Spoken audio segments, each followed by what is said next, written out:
आज के ट्यूटोरियल में हम सीखेंगे पाइथन फाइल हैंडलिंग को और साथ ही हम सीखेंगे कुछ फाइल इनपुट आउटपुट फंक्शंस को भी।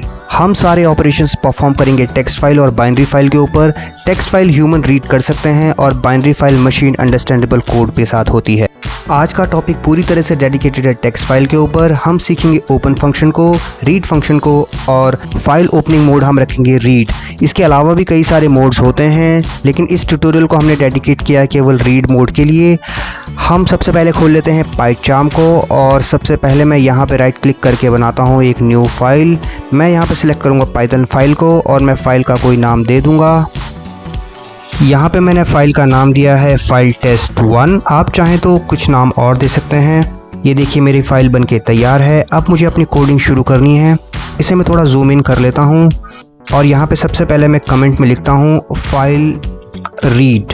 इसके अलावा भी बहुत सारे मोड्स होते हैं, जैसे राइट मोड होता है, रीड प्लस मोड होता है, लेकिन मैंने जैसे बताया आज का टॉपिक पूरी तरह से डेडिकेटेड है फाइल को ओपन करने के लिए और उसको रीड करने के लिए। तो सबसे पहले मैं बनाऊंगा फाइल का ऑब्जेक्ट और इसको मैं चेंज कर देता हूं और मैं यहाँ पे कमेंट में लिखता हूँ फाइल ओपन एंड रीड, ताकि मुझे पता रहे कि मैंने ये प्रोग्राम किस चीज़ के लिए बनाया है। तो यहाँ पे मैं सबसे पहले यूज़ करने वाला हूँ एक फंक्शन ओपन फंक्शन फाइल को ओपन करने के लिए यूज़ होता है और ये अपने अंदर एज अ पैरामीटर पास करता है फाइल का नाम। उस फाइल का नाम ये पास करेगा जिसे हमें ओपन करना है, तो वो फाइल भी पहले से बनी हुई होनी चाहिए। तो यहाँ पे देखिए मैं एक नई फाइल बना रहा हूँ और यहाँ पे मैं पाइथन फाइल नहीं बनाऊंगा, एक टेक्स्ट फाइल बनाऊंगा। तो इस टेक्स्ट फाइल का मैंने नाम रखा abc.txt। आप चाहें तो फाइल का नाम कुछ और भी रख सकते हैं, लेकिन एक्सटेंशन उसका txt ही होना चाहिए। ये मेरी फाइल बन के तैयार है। अब मैं यहाँ पे कुछ कंटेंट डाल दूंगा फाइल के अंदर। जैसे मैं यहाँ पे लिख रहा हूँ this is my test file and I will show. मैं यहाँ पे कुछ भी लिख रहा हूँ, ज़रूरी नहीं है कि आपको भी एज इट इज़ कॉपी करना है। ये सिर्फ एक कंटेंट है। मुझे 2-3 लाइनें फ़ाइल के अंदर लिखनी थी ताकि मैं जो है उस फाइल को फर्दर अपने प्रोग्राम के अंदर यूज़ कर सकूं। आप चाहें तो कुछ भी लिख सकते हैं। यहाँ पे मैंने कंटेंट काफ़ी हद तक लिख लिया है और अब आप यहाँ देख सकते हैं मैं वापस आ रहा हूँ अपनी प्रोग्राम के अंदर। जो मेरा प्रोग्राम था मैं वापस उसके अंदर आ गया हूँ टेक्स्ट फाइल से। और अब मैं उस टेक्स्ट फाइल का नाम यहाँ पे रखूँगा जो मैंने अभी बनाई थी। तो फाइल का नाम है abc.txt। ध्यान आपको रखना है कि जो भी मैं नाम डालूंगा वो डबल कोट्स के अंदर होना चाहिए और कॉमा के बाद मैं लगाऊंगा मोड। तो रीड मोड हो सकता है, राइट मोड हो सकता है, लेकिन यहाँ पे मैं रीड मोड यूज़ करूँगा। अगर आप कोई भी मोड नहीं लगाते तो बाय डिफ़ॉल्ट रीड मोड को ही वो एज्यूम करेगा। मैं यहाँ पर रीड मोड को एक्सप्लिसिटली यूज़ कर रहा हूँ। अब इतना लिखने के बाद मेरी फ़ाइल ओपन हो चुकी है और वो पूरी तरह से लिंक हो गई है माई फाइल के साथ। अब मुझे एक स्ट्रिंग लेनी है। मैं यहाँ पे स्ट्रिंग का कुछ मीनिंगफुल नाम रखूँगा। मैं लिखूँगा file data is equals to object name और ऑब्जेक्ट नेम है माई फाइल। तो मैं इसके बाद लिखूँगा माई फाइल डॉट और अब मैं यूज़ करूँगा रीड फंक्शन को। तो रीड फंक्शन को मैं यूज़ करूँगा और इसके अंदर मैं एक वैल्यू पास कर रहा हूँ। मैं पास कर रहा हूँ 10। ये 10 सिंबलाइज़ कर रहा है कि ये फाइल में से केवल 10 बाइट्स को ही रीड करेगा। इसके बाद मैंने इसे कर दिया है रन और रन करने के बाद ये परफेक्टली सही चला है। आप सोच रहे होंगे कि आउटपुट तो कुछ भी नहीं आया। तो चलिए जो माई डेटा के अंदर जो कुछ भी फाइल में से रीड होके आया होगा उसको मैं कर देता हूँ प्रिंट। तो प्रिंट के अंदर मैं पास कर दूंगा फाइल डेटा को। फाइल डेटा एक स्ट्रिंग वेरिएबल है और ये जो कुछ भी फाइल में से रीड होके आ रहा है ये अपने अंदर स्टोर कर रहा है और फर्दर हम उसको फिर प्रिंट स्टेटमेंट की हेल्प से प्रिंट कर दे रहे हैं। तो यहाँ पे आप देख सकते हैं आउटपुट आ चुका है। तो मैंने यहाँ पे पास किया था 10। आप इसको काउंट कर सकते हैं। ये सारे के सारे 10 बाइट्स को ही इसने डिस्प्ले किया है फाइल में से, इंक्लूडिंग स्पेसेस। तो चलिए मैं यहाँ पे रीड के बाद यहाँ पे वैल्यू को कुछ चेंज करता हूँ। मैं लिखता हूँ 40। अब ये 40 बाइट्स मुझे निकाल के देगा। तो ये देखिए अगर इसे आप काउंट करेंगे तो अप टू 40 बाइट्स होंगी। इसमें स्पेस भी काउंट होता है। तो रीड फंक्शन का काम हुआ, वो फाइल के कंटेंट को रीड करेगा और इसके अंदर जो मैंने एक कांस्टेंट वैल्यू को पास किया है वो बताता है कि इतनी बाइट्स को उसने रीड करना है। तो यहाँ पे मैं अभी रीड को रिप्लेस करता हूँ with the help of read line.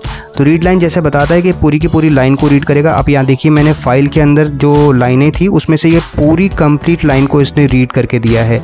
आप अगर फाइल को चेक करेंगे तो यहाँ देखिए इस फाइल के अंदर 2 लाइनें हैं। पहली लाइन है ये और दूसरी लाइन इसके नीचे है।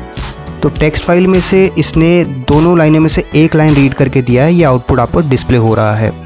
तो आप समझ गए होंगे कि रीड लाइन एक कंप्लीट लाइन को रीड करता है। अगर मैं रीड लाइन के अंदर एक पैरामीटर पास कर दूं एज अ कांस्टेंट वैल्यू तो वो रीड लाइन फंक्शन रेस्ट्रिक्ट कर देता है वो नंबर ऑफ बाइट्स कितना उसको डिस्प्ले करना है पूरी लाइन में से। तो अब ये देखिए यहाँ पे ये पूरी लाइन में से इसने केवल 4 बाइट्स को ही डिस्प्ले किया। आप यहाँ पे देख सकते हैं। तो ये 4 यहाँ पे सिंबलाइज कर रहा है कि भाई पूरी लाइन में से केवल 4 ही बाइट्स को डिस्प्ले किया जाएगा। आप यहाँ पे देख सकते हैं। और अगर मैं इसको हटा देता हूँ, बिना किसी पैरामीटर के पास करता हूँ, तो ये कंप्लीट सिंगल लाइन प्रिंट कर देगा। आप यहाँ पे देख सकते हैं। चलिए इसके बाद मैं रीड लाइन फंक्शन को रिप्लेस करूँगा रीड लाइन्स फंक्शन के साथ। ज़्यादा कुछ चेंजेस नहीं है, बस लाइन की जगह लाइन्स लिख दूंगा। और अब देखिए क्या होता है। रीड लाइन्स फंक्शन मेरे को सारा कंटेंट जो फाइल के अंदर होगा इंक्लूडिंग /n सिंबलाइज यहाँ पे न्यू लाइन कैरेक्टर को रिप्रेजेंट करता है। तो जितना कंटेंट भी फाइल के अंदर है इंक्लूडिंग कैरेज रिटर्न्स, जो एंटर वगैरह भी आपने अगर फाइल लिखते समय मारे होंगे तो वो सारा का सारा रिटर्न कर देगा। ऐसा इस वजह से होता है क्योंकि जो रीड लाइन फंक्शन है वो रिटर्न करता है एक लिस्ट टाइप की वैल्यू। अब मैं आपको दिखाता हूँ। अगर मैं इसका टाइप चेक करूँ कि इसने क्या रिटर्न किया फाइल डेटा के पास, तो आप यहाँ पे देख सकते हैं। यहाँ पे देखिए लिस्ट यहाँ पे इसने डिस्प्ले किया है। इट डज सिंबलाइज की read lines function returns a list type value. तो चलिए अब आप समझ चुके होंगे कि किस तरह से इसने इसको रिटर्न करा है। चलिए अब मैं वापस अपनी टेक्स्ट फाइल के अंदर जाता हूँ और 2-3 लाइनें मैं उसके अंदर और ऐड करने की कोशिश करता हूँ। तो चलिए ये मेरी यहाँ पे लाइन 1 है, ये लाइन 2 है। अब मैं चाहूँगा इसके अंदर कुछ लाइनें और ऐड करना। तो चलिए मैं यहाँ पे कुछ लाइनें और ऐड कर रहा हूँ। मैं यहाँ पे लिखता हूँ कुछ भी हेलो हाउ आर यू, कुछ इस तरह से मैं लिख रहा हूँ अलग अलग लाइनों में। आप अपना कंटेंट बिल्कुल भी कुछ और लिख सकते हैं। ये ज़रूरी नहीं है कि आपको यही कॉपी करना है, जैसा मैंने पहले भी बताया। तो मैंने ये देखिए ऑल टुगेदर इस पूरी फाइल के अंदर मैंने 6 लाइनें लिख ली हैं। तो ऑलमोस्ट मेरे पास इस टेक्स्ट फाइल के अंदर 6 लाइनें। तो वापस मैं अपने प्रोग्राम के अंदर जाता हूँ और अब मैं ये रीड लाइन्स के अंदर एक पैरामीटर पास करूँगा 3। तो अब आप देखिएगा यहाँ पे मैं इसको रिप्लेस कर देता हूँ 5 से और अब करता हूँ इसको रन। और 3 की जगह मैंने 5 लिखा। तो मुझे ऐसा लग रहा था कि यहाँ पे 5 लाइन्स आनी चाहिए, लेकिन ऐसा होता नहीं है। ये सिर्फ एक लाइन ही मुझे रिटर्न करके देता है। और अब अगर मैं पैरामीटर हटा देता हूँ तो ये मुझे सारी की सारी लाइनें निकाल के दे देता है। ये कुछ बहुत ज़्यादा रीडेबल फॉर्म में नहीं है। मैं यहाँ पे अब रीड फंक्शन को यूज़ करूँगा इसको रीडेबल बनाने के लिए। तो अभी यहाँ पे देखिए मुझे रीड के अंदर अब कुछ भी पास नहीं करना। पहले मैंने कुछ पास किया था पिछली बार जब मैंने सिखाया था। तो यहाँ देखिएगा पूरी का पूरा आपके पास जो जितना भी फाइल के अंदर कंटेंट था उस टेक्स्ट फाइल के अंदर वो सारा का सारा आपके साथ डिस्प्ले हो चुका है। और ये जो नीचे आ रहा है ये इस प्रिंट स्टेटमेंट की वजह से मैं इसको कमेंट आउट कर देता हूँ। और अब मैं इसको एक बार फिर से रन करता हूँ। तो देखिए सारा का सारा कंटेंट जो कि फाइल के अंदर टेक्स्ट फाइल के अंदर था वो आपका स्क्रीन के ऊपर डिस्प्ले हो रहा है एज अ आउटपुट।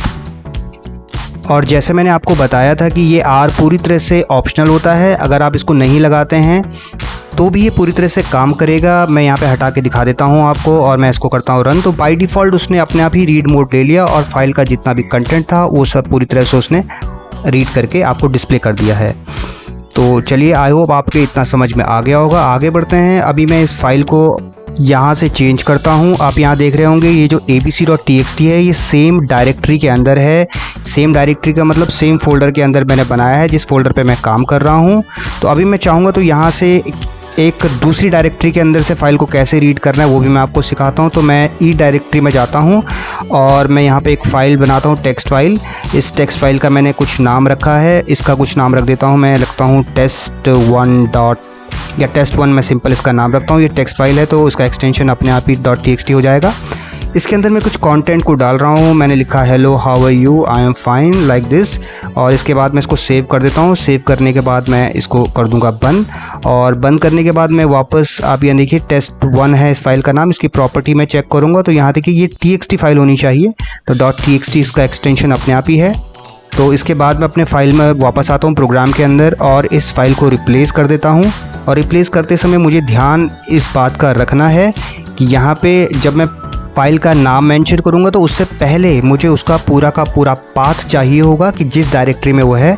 तो मैं डबल कोट्स के अंदर उस पाथ को लिखूँगा, लेकिन जब भी मैं पाथ मेंशन करूँगा तो डायरेक्टरी में जाने के बाद यहाँ पे देख सकते हैं मैं ई ड्राइव में हूँ। आपको मैं दिखा दे रहा हूँ, मैं ई ड्राइव के अंदर हूँ। और अभी मैं वापस अपने फाइल के अंदर जा रहा हूँ तो मैंने ई ड्राइव मेंशन करी। इसके आगे मुझे डबल स्लैश लगाना बहुत ज़रूरी है। ऐसा मैं क्यों करता हूँ मैं आपको बता दूंगा अभी, लेकिन डबल स्लैश लगाना बहुत ज़रूरी है। ये देखिए अभी डबल स्लैश से मेरा पूरी फाइल का कंटेंट वहाँ से उसने ई ड्राइव से पिक किया और जो भी फाइल मैंने मेंशन करी थी उसके अंदर जितना भी कंटेंट था वो उसने स्क्रीन के ऊपर डिस्प्ले कर दिया। आप यहाँ पे ज़रूर सोच रहे होंगे कि डबल स्लैश का क्या राज है, क्या यहाँ पे हम सिंगल स्लैश लगा सकते हैं? बिल्कुल लगा सकते हैं, लेकिन उसका एक तरीका है। अभी अगर मैं एक सिंगल स्लैश लगाता हूँ तो यहाँ पे मुझे एरर दे देगा, आप यहाँ पे देख सकते हैं। ये एरर इस वजह से देता है क्योंकि जो मेरा एस्केप सीक्वेंस होता है /t, तो /t का अपना एक टैप मतलब होता है, मतलब वो गैप देता है, तो इसलिए मुझे यहाँ पे डबल स्लैश लगाना पड़ेगा। और अगर आप चाहो कि सिंगल स्लैश कैसे लगाया जाए, नहीं हमें तो सिंगल स्लैश ही लगाना है, तो उसके लिए मुझे इस पूरी स्ट्रिंग को, ये पूरी पाथ वाली स्ट्रिंग को रॉ स्ट्रिंग बनाना पड़ेगा। और उसके लिए मुझे क्या करना है, इस स्ट्रिंग से बाहर आके सिंपल मुझे आर मेंशन कर देना है। आर मेंशन करते ही ये पूरी स्ट्रिंग कन्वर्ट हो जाएगी रॉ स्ट्रिंग में। और इसके बाद मैं इसको सिंगल स्लैश के साथ भी यूज़ कर सकता हूँ। ये देखिए कोई भी एरर नहीं आई है रॉ स्ट्रिंग बनाने से। और अगर मैं इसको डबल स्लैश के साथ यूज़ करूँगा तो भी कोई मेरी एरर नहीं आएगी। आप यहाँ पे देख सकते हैं ये पूरी तरह से परफेक्टली रन कर रहा है, और जो भी कंटेंट फाइल के अंदर था वो पूरी तरह से उसने रीड कर लिया है और डिस्प्ले उसको कर दिया है। तो चलिए एक दो प्रोग्राम कर लेते हैं। जैसे मैं काउंट करता हूँ फाइल का साइज़ क्या है, फाइल का साइज़ बाइट्स में डिस्प्ले होता है, तो मैं लिखूँगा यहाँ पे कि फ़ाइल का साइज़ कैसे करके मुझे डिस्प्ले करना है। तो आप इस फाइल को देख सकते हैं, इसके अंदर इतना सारा कंटेंट है, और एक कैरेक्टर का मतलब होता है 1 बाइट, और स्पेस को भी वो काउंट करता है 1 बाइट में। तो मैं इस पूरी फाइल का साइज़ काउंट करना चाहता हूँ कि कितना इसका साइज़ है। तो इसके लिए मुझे थोड़ा सा प्रोग्राम के अंदर क्या करना है, थोड़ा सा चेंजेस कर देना है। तो मैंने फ़ाइल को जब रीड किया, रीड करने के बाद मैंने एक एक्स्ट्रा वेरिएबल लिया साइज़, और अब मैं निकालूंगा लेंथ किसकी निकालनी है, फाइल डेटा, यानी फाइल डेटा वो डेटा है जिसने सारा कंटेंट अपने अंदर रीड करके रखा हुआ है, और उसका जो भी लेंथ निकली वो साइज़ के अंदर चली गई। और अब मैं उस साइज़ को यहाँ पे प्रिंट कर देता हूँ। तो मैं यहाँ पे एक मैसेज डाल देता हूँ, size of the file in bytes are. ये मैंने थोड़ा सा डेकोरेशन के लिए एरो लगा दिया, फिर कॉमा करके मैं साइज़ को यहाँ पे मेंशन कर दूंगा और इसको कर दूंगा रन। तो आप यहाँ पे देख सकते हैं ये 29 बाइट्स की उसने साइज़ निकाल के दे दी है, यानी कि टोटल मिला के, चाहे वो कैरेक्टर है, चाहे वो कोई नंबर है, चाहे वो स्पेस है, सारा मिला के इसके अंदर 29 बाइट्स का साइज़ आ रहा है। इसी तरह से मैं अब एक और चीज़ काउंट करता हूँ कि इसके अंदर टोटल नंबर ऑफ़ लाइंस कितनी है पूरी फाइल के अंदर। तो मैं बस यहाँ पे थोड़ा बहुत चेंजेस करता हूँ, रीड की जगह मैं यहाँ पे रीड लाइंस कर देता हूँ। तो जैसा आपको मालूम है रीड लाइंस सारे की सारी लाइंस को पढ़ लेता है, और उसको मैंने स्टोर कर दिया फाइल डेटा के अंदर। और उसके बाद मैंने लेंथ निकाल दी, और आप यहाँ पे देख सकते हैं यहाँ पे मेरे पास 4 लाइनें आ चुकी हैं इसका आउटपुट। आप यहाँ पे थोड़ा सा ध्यान दीजिएगा, यहाँ पे मुझे जो स्टेटमेंट है यहाँ पे थोड़ा सा चेंज करना होगा। टोटल नंबर ऑफ़ लाइंस मैं कर देता हूँ इस स्टेटमेंट को, ताकि ये थोड़ा सा मीनिंगफुल लगे। और अब मैं इसको कर देता हूँ रन। तो रन करने के बाद आप यहाँ देख सकते हैं सारा का सारा मेरे पास आउटपुट आ गया। Total number of lines are 4, और अगर आप फाइल में गिनेंगे तो वाकई में 4 ही लाइनें होंगी। आई होप आपको ये ट्यूटोरियल समझ में आया होगा। If you like this video please subscribe to this channel to support my work. Thanks for watching.